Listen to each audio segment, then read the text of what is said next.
السلام علیکم ورحمۃ اللہ.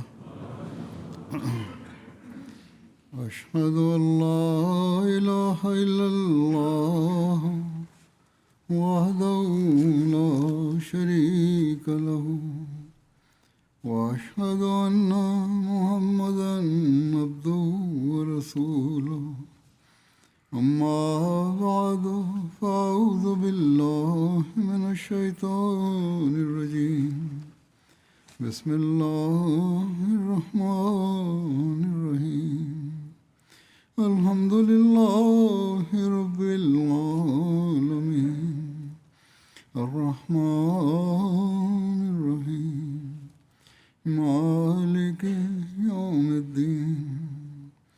ایاک نعبد وایاک نستعین.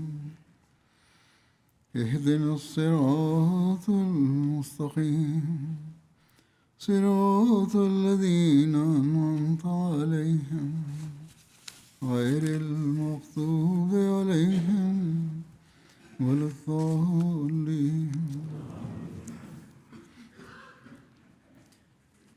حضرت صلی اللہ علیہ وسلم کے سچائی کے اعلیٰ معیار کے حوالے سے آپ کے اسوہ حسنہ اور مومنوں کو نصیحت اور ہدایت کا ذکر گزشتہ خطبے میں ہوا تھا. اس حوالے سے آج بھی مزید کچھ کہوں گا. حضرت صلی اللہ علیہ وسلم ہمیں سچائی کے کن اعلیٰ معیاروں پر پہنچانا چاہتے ہیں، اس بارے میں ایک روایت میں آتا ہے. حفص بن عاصم سے روایت ہے کہ آپ صلی اللہ علیہ وسلم نے فرمایا، انسان کے جھوٹے ہونے کے لیے یہی علامت کافی ہے کہ وہ ہر سنی سنائی بات لوگوں میں بیان کرتا پھرے. اب دیکھیں، یہ عادت عموماً لوگوں میں ہوتی ہے. جماعت میں بھی یہ برائی بعض لوگوں میں بہت زیادہ ہے. مجھے بھی لوگ لکھ دیتے ہیں بعض اسی کے بارے میں کہ اس نے یہ کیا اور وہ کیا، اور جب تحقیق کرو تو بات غلط نکلتی ہے. اور جب لکھنے والے سے پوچھا جائے کہ کس نے کہا تم نے یہ بات تو غلط ہے، تو کہہ دیتے ہیں کہ ہم نے سنا تھا، اور اس سننے پر ہی وہ دنیا میں شور مچا دیتے ہیں. ایسے لوگوں کو غور کرنا چاہیے کہ حضرت صلی اللہ علیہ وسلم نے ایسے لوگوں کو جھوٹا قرار دیا. پھر ایک روایت میں آتا ہے، حضرت عائشہ فرماتی ہیں کہ رسول اللہ صلی اللہ علیہ وسلم کے صحابہ کو جھوٹ سے بڑھ کر کوئی خصلت زیادہ ناپسند نہ تھی. اگر کوئی شخص نبی صلی اللہ علیہ وسلم کے سامنے جھوٹ بول دیتا تو وہ بات آپ صلی اللہ علیہ وسلم کے دل میں رہتی. آپ کو پتہ ہوتا ہے جھوٹ بول رہا ہے، اور بڑے درد سے ہوتا آپ کو اس کا، اور اس کو محسوس کرتے اور دل میں بھی رکھتے تھے، یہاں تک کہ آپ صلی اللہ علیہ وسلم کو معلوم ہو جاتا کہ اس نے اس سے توبہ کر لی ہے، اصلاح کر لی ہے، اور جھوٹ بولنے سے اس نے مکمل طور پر اجتناب شروع کر دیا. ایک روایت میں آتا ہے، حضرت اسماء سے روایت ہے کہ ایک عورت نبی صلی اللہ علیہ وسلم کے پاس آئی اور عرض کیا، میری ایک سوت ہے، کیا مجھ پر کوئی گناہ ہے، یعنی کہ دوسری بیوی ہے میرے خاوند کی، کہ میں اپنے خاوند کے مال سے خوب سیر ہونے کا اظہار کروں، کہ میں اس کے سامنے یہ اظہار کروں کہ مجھے تو خاوند بڑا دیتا ہے، یہ دیتا ہے، وہ دیتا ہے، جو اس نے مجھے نہیں دیا ہوتا صرف اس کو چڑھانا چاہتی ہیں، اس کو تنگ کرنا چاہتی ہیں. رسول اللہ صلی اللہ علیہ وسلم نے فرمایا، جو شخص اس چیز سے جو اس کو نہیں دی گئی سیر ہونے کا اظہار کرتا ہے، وہ ایسا ہے جیسے جھوٹ کے دو کپڑے پہننے والا، کیونکہ اس کا جذباتی تکلیف پہنچانے اور چڑھانے کے لیے اس نے بات کی تھی. بہرحال آپ نے فرمایا یہ بالکل غلط بات ہے. اس کی شرح میں لکھا ہے کہ کپڑے کا لفظ یہاں بطور مثال استعمال ہوا ہے.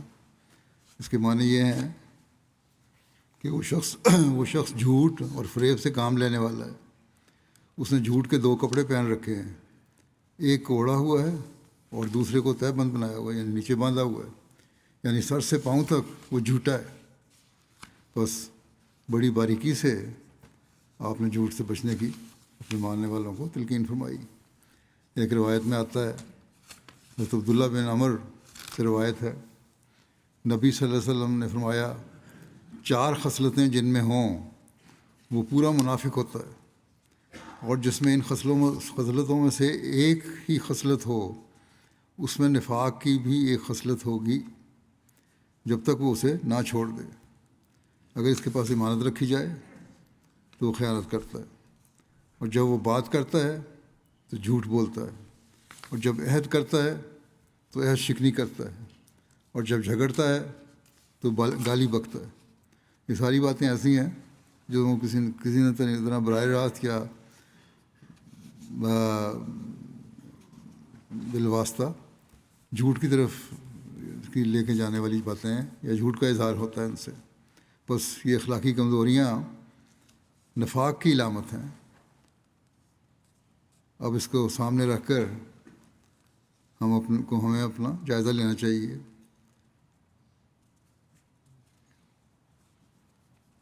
کہ کس حد تک ہمیں یہ کمزوریاں ہیں، کیونکہ یہ چیزیں تو پھر نفاق کی طرف لے جانے والی ہیں، اور منافق کہلانے کو انسان کبھی پسند نہیں کرتا۔ پھر غلط باتیں پھیلانے والوں کے بارے میں آپ نے بہت انذار فرمایا۔ ایک روایت میں آتا ہے، حضرت سمرہ بن جندب نے کہا رسول اللہ صلی اللہ علیہ وسلم اپنے صحابہ سے اکثر یہ بھی پوچھا کرتے تھے کہ کیا تم میں سے کسی نے کوئی خواب دیکھا؟ حضرت سمرہ کہتے تھے، یہ بات پوچھتے تھے، پھر وہ لوگ یہ آگے پھر بیان کرتے ہیں کہ وہ لوگوں سے جب پوچھتے تھے علیہ وسلم تو لوگ جن کے متعلق اللہ چاہتا کہ بیان کریں آپ سے بیان کرتے تھے، یعنی جنہوں نے خواب دیکھی ہوتی تھی وہ بیان کر دیتے تھے۔ ایک دن صبح کے وقت آپ نے فرمایا، آج رات اپنے بارے میں آپ فرمایا کہ میں نے یہ دیکھا ہے نظارہ کہ 2 آنے والے میرے پاس آئے، انہوں نے مجھے اٹھایا اور مجھ سے کہنے لگے چلو، میں ان کے ساتھ چل پڑا، اور ایک شخص کے پاس آئے جو اپنی گدی کے بل چت لیٹا ہوا تھا، اور ایک اور شخص ہے جو اس کے پاس لوہے کا کانٹا لیے کھڑا تھا، ایک اوکڑا سا تھا پلائر کی طرح کا، وہ لیے کھڑا تھا، اور وہ اس کے منہ کے ایک طرف جا کر اس کی باچھیں اس کی گدی تک چیٹ ڈالتا تھا، اور اس نتنا بھی گدی تک، اس کی آنکھ بھی گدی تک چیٹ ڈالتا تھا، یعنی سورج دہانہ چیٹ ڈالتا تھا ایک طرف سے۔ اس کے بعد وہاں سے ہٹ کر دوسرے رخسار کی طرف جاتا تھا، پہلے دائیں طرف کیا پھر بائیں طرف وہی کرتا جو اس نے اس کے منہ کے پہلے رخسار سے کیا تھا۔ اس طرح سے ابھی فارغ نہ ہوتا کہ وہ پہلی طرف ویسی ہی اچھی بھلی ہو جاتی جس کو پہلے اس نے چیرا تھا جیسے پہلی تھی، پھر اس کے پاس آتا اور ویسے ہی کرتا، پھر دوبارہ اس کو چیرتا اسی طرح، کیونکہ وہ پہلی طرح ٹھیک ہو گئی ہے۔ فرماتے تھے، میں نے کہا سبحان اللہ، آپ نے فرمایا سبحان اللہ، یہ کون لوگ ہیں؟ تو ان دونوں نے مجھ سے کہا سنو، ہم تمہیں اصل حقیقت بتلاتے ہیں۔ وہ شخص جس کے پاس تم آئے تھے، جس کی باچھ اس کی گدی تک اور اس کا نتنا بھی گدی تک اور اس کی آنکھ بھی گدی تک چیری جا رہی تھی، تو وہ شخص ہے جو اپنے گھر سے صبح نکلتا ہے اور ایک جھوٹی بات بناتا ہے جو چاروں طرف پہنچاتی ہے، افواہیں پھیلانے والا ہے، اور لوگوں کو متعلق غلط باتیں کرنے والا۔ بعض لوگ بعض باتیں صرف اپنے زبان کی مزے کے لیے کرتے ہیں یا لطف اٹھانے کے لیے، اور بعض دفعہ کسی کو معاشرے میں بدنام کرنے کے لیے بھی باتیں ہو رہی ہوتی ہیں، کسی بھی صورت میں نقصان پہنچانے کے لیے بات کر رہے ہوتے ہیں۔ بس ایسے لوگوں کو ہمیشہ یاد رکھنا چاہیے کہ یہ قابل مواخذہ ہے، اللہ تعالیٰ اس کی پکڑ کرتا ہے، اس کو سزا دیتا ہے۔ بس بہت خوف کا مقام ہے اور بہت استغفار کی ضرورت ہے۔ ایک روایت ہے، عبداللہ بن حارث سے روایت ہے، انہوں نے یہ روایت حضرت حکیم بن حزام تک پہنچائی۔ انہوں نے کہا رسول اللہ صلی اللہ علیہ وسلم نے فرمایا، بیچنے والا اور خریدنے والا دونوں بیع فسخ کر دینے کا اختیار رکھتے ہیں، یعنی جو بھی سودا کیا ہے اس کو ختم کرنے کا اختیار رکھتے ہیں جب تک کہ وہ جدا ہو جائیں۔ جب کٹھے ہیں اس وقت تک ہو سکتا ہے، لیکن جب علیحدہ ہو گئے اس وقت نہیں، یا فرمایا اس وقت تک کہ وہ جدا ہو جائیں۔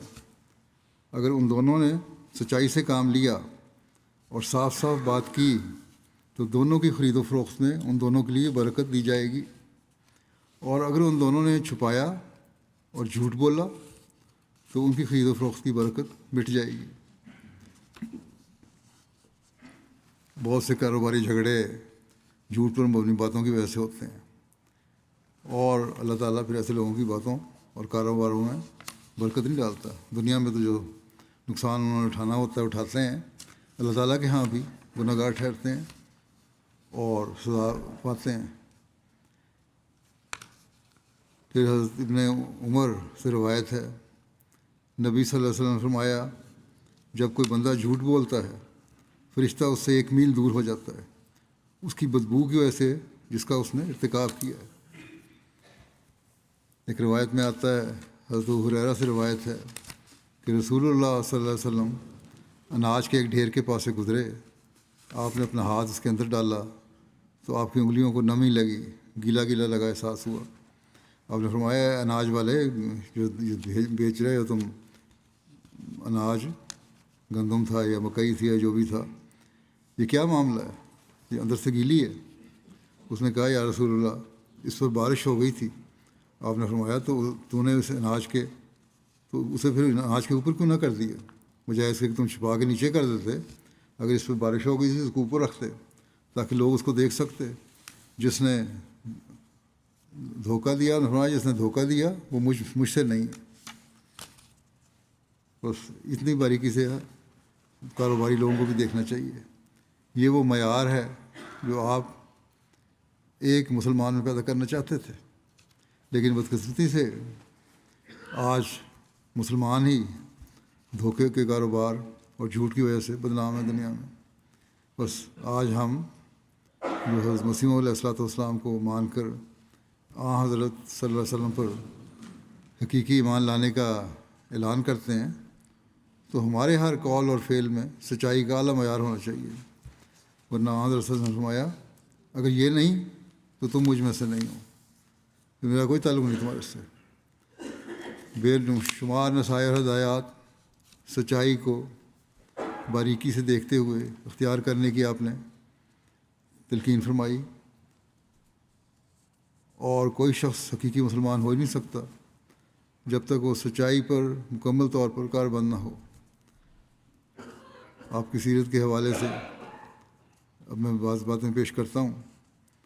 آپ صلی اللہ علیہ وسلم ہمیشہ سچ بولنے اور امانت و دیانت میں سب سے نمایاں ہونے کی وجہ سے لوگوں میں صادق اور امین مشہور تھے۔ چنانچہ ایک مصنف نے لکھا ہے کہ محمد صلی اللہ علیہ وسلم جاہلیت کے زمانے میں مبعوث ہوئے، ان کے پاس ان سے پہلے کوئی ڈرانے والا نہیں آیا تھا، یعنی لوگوں کے ان کی قوم میں کوئی نبی نہیں آیا تھا۔ لوگ بتوں، مورتیوں اور طاغوتوں کی عبادت کرتے تھے۔ آپ صلی اللہ علیہ وسلم کو انہی کے درمیان بچپن ہی میں فہم و حکمت عطا کی گئی، حالانکہ آپ شیطان کے گروہ اور بت پرستوں کے درمیان تھے۔ آپ صلی اللہ علیہ وسلم نے کبھی کسی بت کی طرف رغبت نہیں کی، نہ کبھی ان لوگوں کے ساتھ کسی تہوار میں شریک ہوئے۔ آپ صلی اللہ علیہ وسلم سے کبھی جھوٹ نہیں سنا گیا۔ لوگ آپ صلی اللہ علیہ وسلم کو صدوق یعنی بہت زیادہ سچ بولنے والا، امین، بردبار اور نہایت مہربان سمجھتے تھے۔ بلکہ روایت میں آتا ہے کہ اسلام سے قبل زمانہ جاہلیت میں بھی رسول اللہ صلی اللہ علیہ وسلم سے فیصلے کروائے جاتے تھے۔ اس بات کو بیان کرتے ہوئے ایک جگہ مسلمہ نے اس طرح بیان کیا ہے کہ آپ کے اخلاق حسنہ کے متعلق مجموعی شہادت وہ ہے جو آپ کی قوم نے دی کہ آپ کی نبوت کے دعوت سے پہلے آپ کی قوم نے آپ کا نام امین اور صدیق رکھا۔ دنیا میں ایسے لوگ بہت ہوتے ہیں جن کی نسبت بددیانتی کا ثبوت نہیں ملتا۔ ایسے لوگ بھی بہت ہوتے ہیں جن کو کسی کڑی آزمائش میں سے گزرنے کا موقع نہیں ملتا۔ ہاں، وہ معمولی آزمائشوں سے گزرتے ہیں اور ان کی امانت قائم رہتی ہے، لیکن اس کے باوجود ان کی قوم ان کو کوئی خاص نام نہیں دیتی، اس لیے کہ خاص نام اس وقت دیے جاتے ہیں جب کوئی شخص کسی خاص صفت میں دوسرے تمام لوگوں پر فوقیت لے جاتا ہے۔ لڑائی میں شامل ہونے والا ہر سپاہی اپنی جان کو خطرے میں ڈالتا ہے، لیکن نہ انگریزی قوم ہر سپاہی کو وکٹوریا کراس دیتی ہے، نہ جرمن قوم ہر سپاہی کو آئرن کراس دیتی ہے۔ فرانس میں علمی مشغلہ رکھنے والے لوگ لاکھوں میں ہیں، لیکن ہر شخص کو لیجن آف آنر کا فیتہ نہیں ملتا۔ بس محض کسی شخص کا ایمانت دار اور صادق ہونا اس کی عظمت پر خاص روشنی نہیں ڈالتا، لیکن کسی شخص کو ساری قوم کا امین اور صدیق کا خطاب دینا یہ ایک غیر معمولی بات ہے۔ اگر مکے کے لوگ ہر نسل کے لوگوں میں سے کسی کو امین اور صدیق کا خطاب دیا کرتے، تب بھی امین اور صدیق کا خطاب پانے والا بہت بڑا آدمی سمجھا جاتا۔ لیکن عرب کی تاریخ بتاتی ہے کہ عرب لوگ ہر نسل میں کبھی کسی آدمی کو یہ خطاب نہیں دیا کرتے تھے، بلکہ عرب کی سینکڑوں سال کی تاریخ میں صرف ایک ہی مثال محمد رسول اللہ صلی اللہ علیہ وسلم کی ملتی ہے کہ آپ کو اہل عرب نے امین اور صدیق کا خطاب دیا۔ بس عرب کی سینکڑوں سال کی تاریخ میں قوم کا ایک ہی شخص کو امین اور صدیق کا خطاب دینا بتاتا ہے کہ اس کی ایمانت اور اس کا صدق دونوں اعلیٰ درجے کے تھے، کہ ان کی مثال عربوں کے علم میں کسی اور شخص میں نہیں پائی جاتی تھی۔ عرب اپنی باریک بینی کی وجہ سے دنیا میں ممتاز تھے۔ بس جس چیز کو وہ نادر قرار دیں وہ یقیناً دنیا میں نادر ہی سمجھی جانے کے قابل ہے۔ حضرت مسیح علیہ السلام فرماتے ہیں، آج دنیا کی حالت بہت نازک ہو گئی ہے۔ جس پہلو اور رنگ سے دیکھو جھوٹے گواہ بنائے جاتے ہیں۔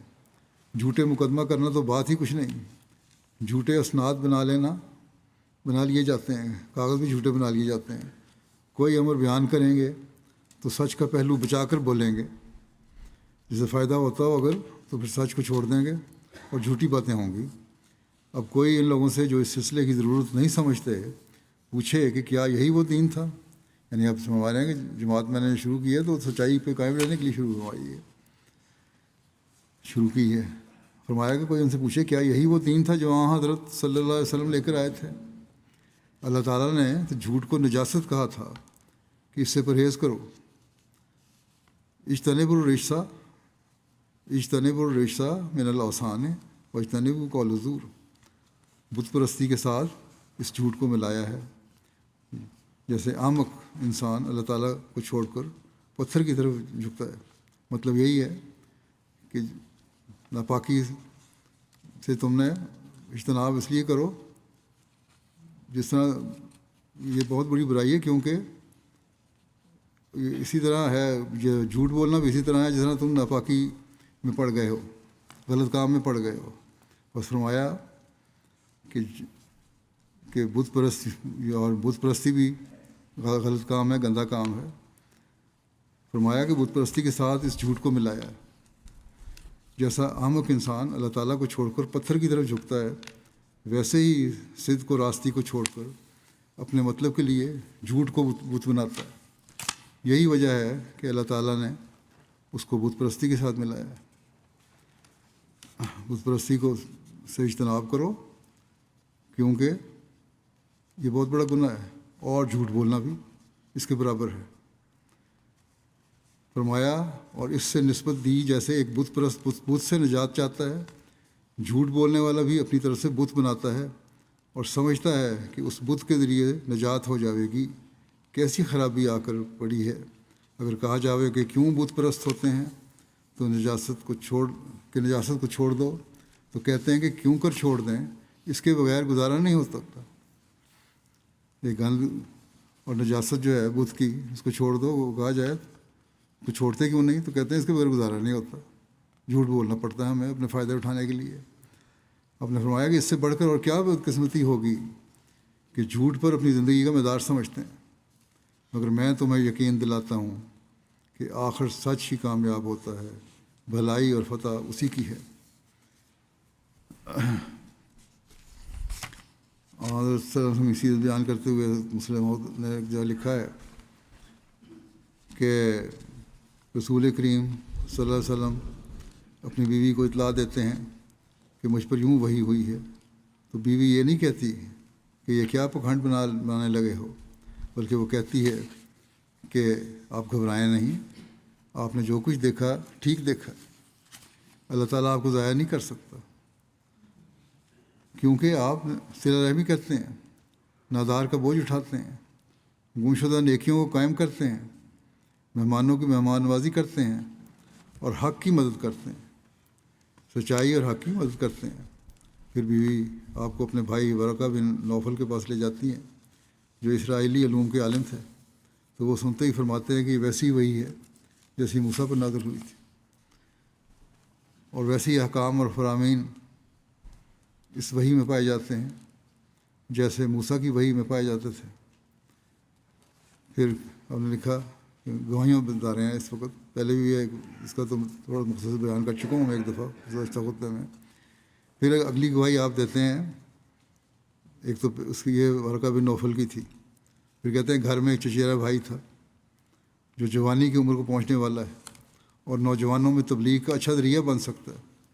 جب وہ اپنے بھائی اور بھاوج کو یعنی آن رسول صلی اللہ علیہ وسلم اور خدیجہ کو نہایت سنجیدگی سے ایک اہم تغیر کی نسبت باتیں کرتے ہوئے سنتا ہے تو بڑی متانت سے آگے بڑھ کر کہتا ہے کہ میں بھی یقین رکھتا ہوں کہ آپ سچے ہیں اور ضرور خدا تعالیٰ نے آپ سے باتیں کی ہیں اور آپ کو دنیا کی اصلاح کے لیے مأمور کیا ہے۔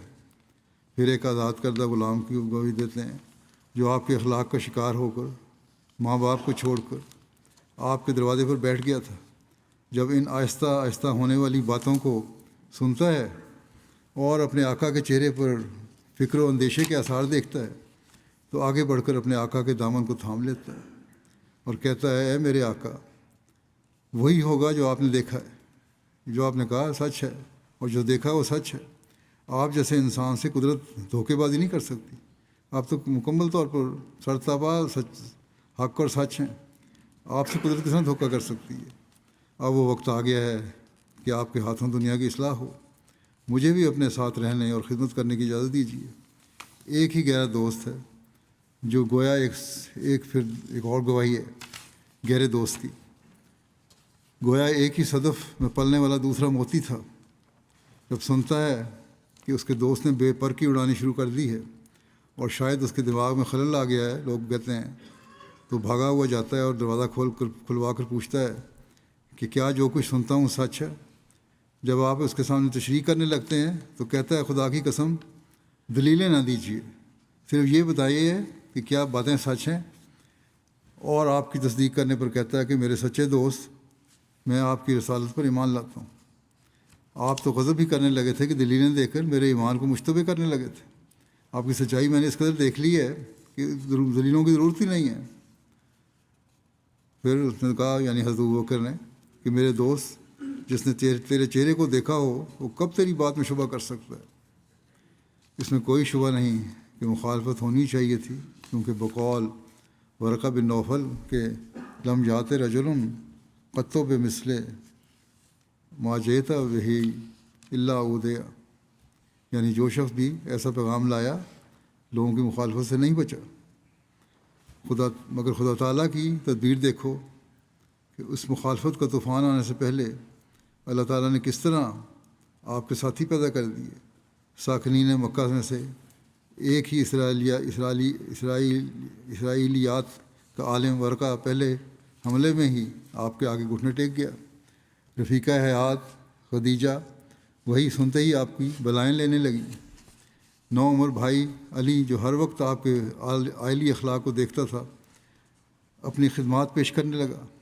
وہ آزاد غلام زید جس نے آپ کے لین دین اور غربات سے سلوک کا گہرا اور لمبا مطالعہ کیا تھا آپ کی صداقت کی قسمیں کھانے لگا۔ بچپن کا دوست، مکے کا موسم، شرافت کا پتلا ابوبکر صرف اتنا سن کر کہ آپ نے وہی کا دعویٰ کیا ہے اپنے گلے میں غلامی کا پٹکا ڈال کر دروازے پر آ بیٹھا۔ اس عقیدت اخلاص کے بے نظیر مظاہرے نے آپ کے دل میں کس قدر خوشی نہ پیدا کر دی ہوگی، مگر مکے والوں کی ہاؤ ہو ان کی تانا سن کر آپ کس طرح مسکرا دیتے ہوں گے اور کہتے ہوں گے کہ یہ تمہارا فتویٰ ہے جو مجھے نہیں جانتے، جو مجھے کہتے ہو کہ طاہر ہے، جادوگر ہے، فلاں ہے فلاں ہے۔ اب ذرا اس فتوے کو بھی تو سنو جو مجھے جاننے والوں نے دیا ہے۔ کس طرح جانیں لے کر وہ میرے دائیں بائیں کھڑے ہوئے ہیں۔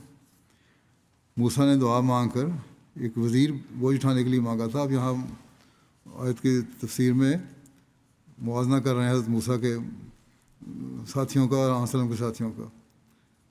لیکن اس لیے ہم نے موسیٰ کی مثال دی ہے کہ موسیٰ نے دعا مانگ کر ایک وزیر بوجھ اٹھانے کے لیے مانگا تھا، مگر محمد رسول اللہ صلی اللہ علیہ وسلم کو اللہ تعالیٰ نے 5 وزیر بن مانگے ہی دے دیے، اور ایسے وزیر جنہوں نے آپ کا بوجھ بٹانے میں کمال کر دیا. ورقہ بن بے شک جلدی فوت ہو گئے، مگر ایک نام مٹنے والی شہادت آپ کی صداقت پر دے گئے. حضرت ختیجہ نے 12 سال تک اس کے بعد عورت ہو کر وہ کام کر کے دکھایا کہ بہادر سے بہادر مرد کی بھی آنکھیں نیچی ہوتی ہیں. زید نے 20 سال تک اس کے بعد قربانی کا بے مثال نمونہ دکھایا، اور آخر تلواروں کی دھاروں کے سامنے اپنا خون بہا کر ثابت کر دیا کہ محمد رسول اللہ صلی اللہ علیہ وسلم کے وزیر کیسے ہونے چاہئیں. ابو بکر اور علی نے تو آپ کی وفات کے بعد بھی رہے اور خلیفہ بن کر وزارت کا ایک نئے رنگ میں ثبوت دے گئے.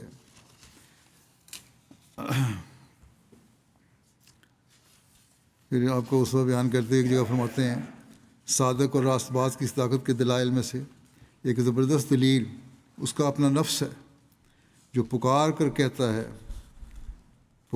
کر کہتا ہے، مخالفوں اور موافقوں کو مخاطب کر کے کہتا ہے، نا واقفوں اور واقفوں سے کہتا ہے، اجنبیوں اور رازداروں سے کہتا ہے کہ مجھے دیکھو اور مجھے جھوٹا کہنے سے پہلے سوچ لو کہ کیا تم مجھے جھوٹا کہہ سکتے ہو؟ کیا مجھے جھوٹا کہہ کر تمہارے ہاتھ سے وہ تمام ذرائع نہیں نکل جائیں گے جن کے ساتھ تم کسی چیز کی حقیقت معلوم کیا کرتے ہو؟ اور کیا مفتری قرار دے کر تم پر وہ سب دروازے بند نہیں ہو جائیں گے جن میں سے گزر کر تم شاہد مقصود کو پایا کرتے ہو؟ دنیا کی ہر چیز تسلسل چاہتی ہے اور ہر شے مدارج رکھتی ہے. نہ نیکی درمیانی مدارج کو ترک کر کے اپنے کمال تک پہنچ سکتی ہے، اور نہ بدی درمیانی منازل کو چھوڑ کر اپنی انتہا کو پا سکتی ہے. پھر یہ کس طرح ممکن ہے کہ مغرب کی طرف دوڑنے والا اچانک اپنے آپ کو مشرق کے دور کنارے پر دیکھے؟ یہ نہیں ہو سکتا کہ دوڑ کسی طرف آئے اور پہنچ کسی طرف جائے، اور جنوب کی طرف جانے والا افق کے شمال میں اپنے آپ کو کھڑا پائے. فرمایا کہ میں نے اپنی سب زندگی تم میں گزاری. آنسر نے فرمایا لوگوں کو، میں چھوٹا تھا اور تمہارے ہاتھوں میں بڑا ہوا، میں جوان تھا اور تمہارے ہاتھوں میں ادھیڑ عمر ہوا.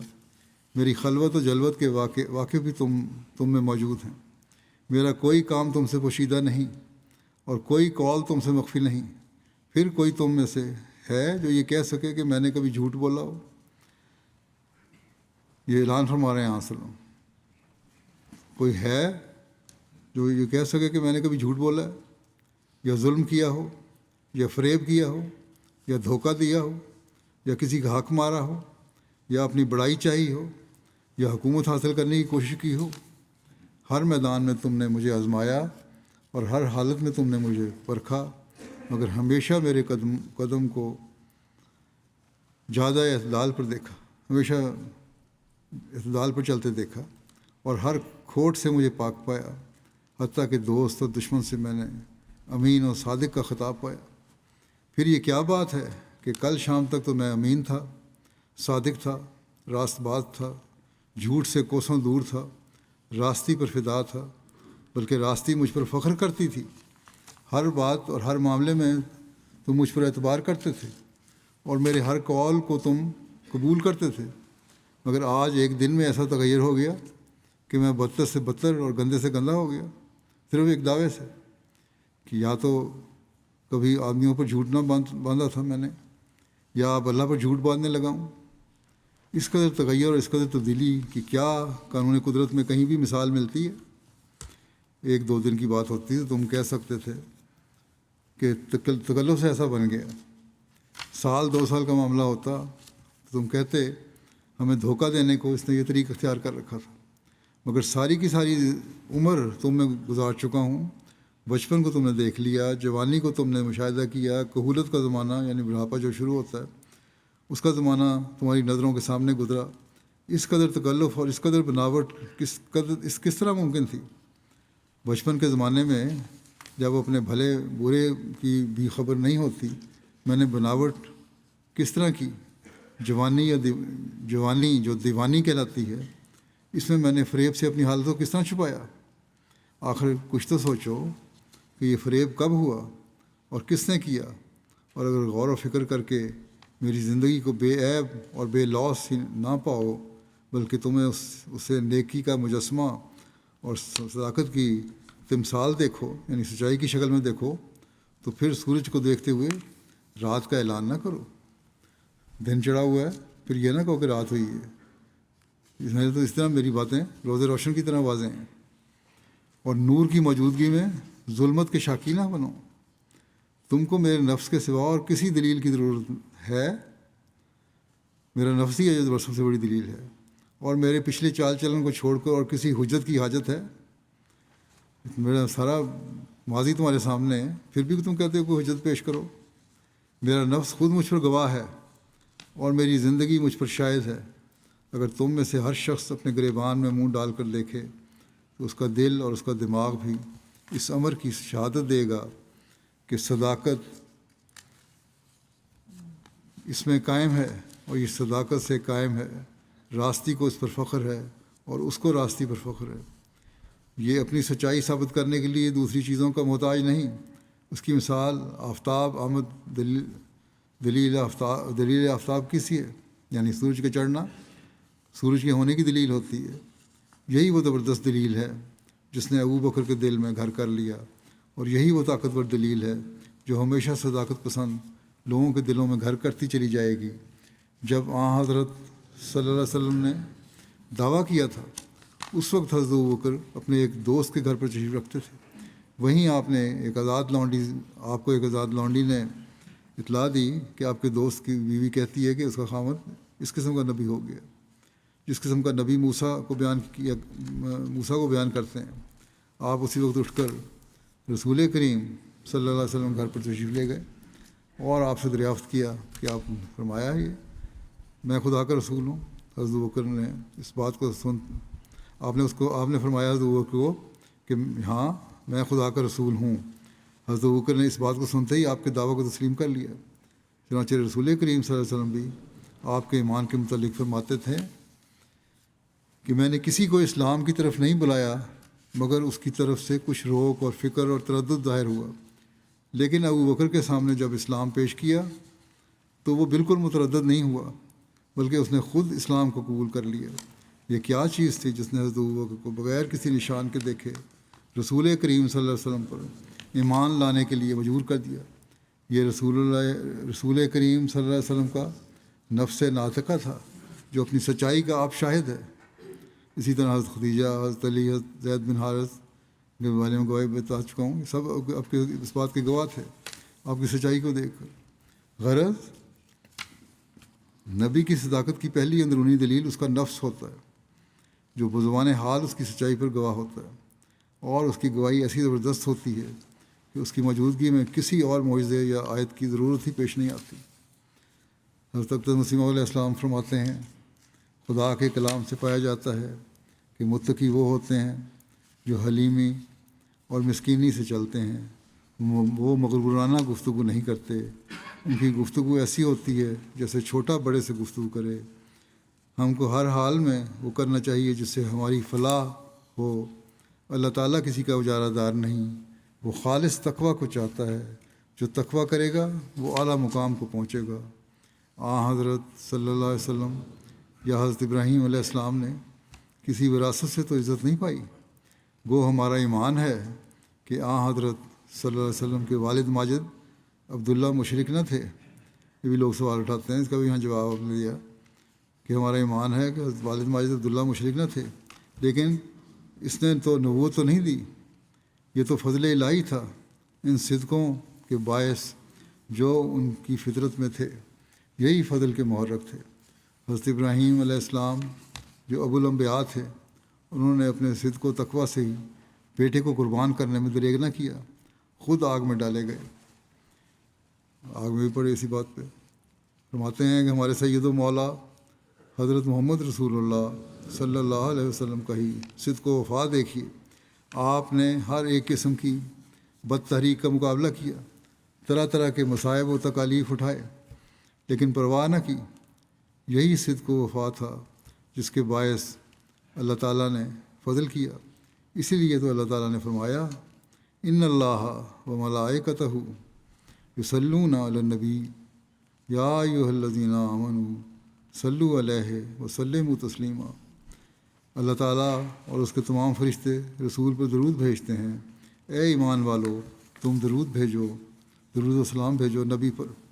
اس آیت سے ظاہر ہوتا ہے کہ رسول اکرم صلی اللہ علیہ وسلم کے اعمال ایسے تھے کہ اللہ تعالیٰ نے ان کی تعریف یا اوصاف کی تحدید کرنے کے لیے کوئی لفظ خاص نہ فرمایا، وہ محدود نہیں کیا کسی خاص لفظ میں۔ لفظ تو مل سکتے تھے لیکن خود استعمال نہیں کیے، یعنی آپ کے اعمال صالحہ کی تعریف تحدید سے بیرون تھی۔ اعمال صالحہ ایسے تھے ان کو ہم محدود کر ہی نہیں سکتے۔ اس قسم کی آیت کسی اور نبی کی شان میں استعمال نہ کی۔ آپ کی روح میں وہ صدق و صفا تھا اور آپ کے اعمال خدا کی نگاہ میں اس قدر پسندیدہ تھے کہ اللہ تعالیٰ نے ہمیشہ کے لیے یہ حکم دیا کہ آئندہ لوگ شکر گزاری کے طور پر درود بھیجیں۔ اس کی ہمت و صدق، ان کی ہمت و صدق وہ تھا کہ اگر ہم اوپر یا نیچے نگاہ کریں تو اس کی نظیر نہیں ملتی۔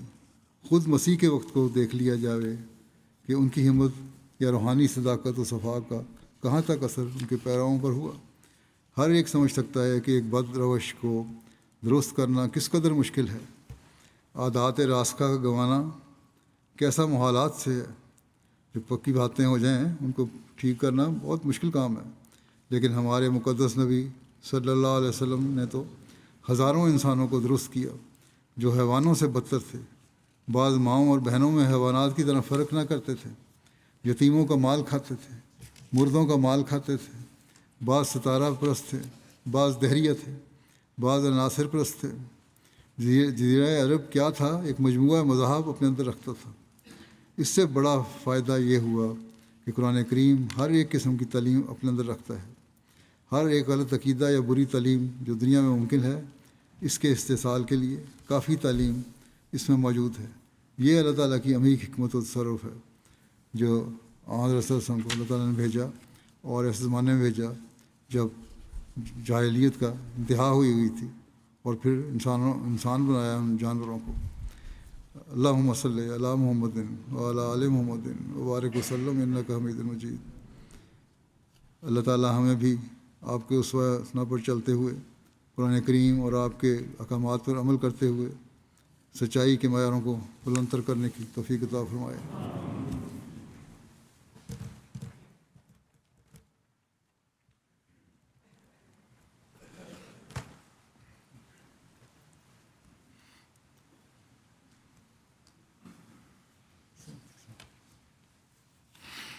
الحمد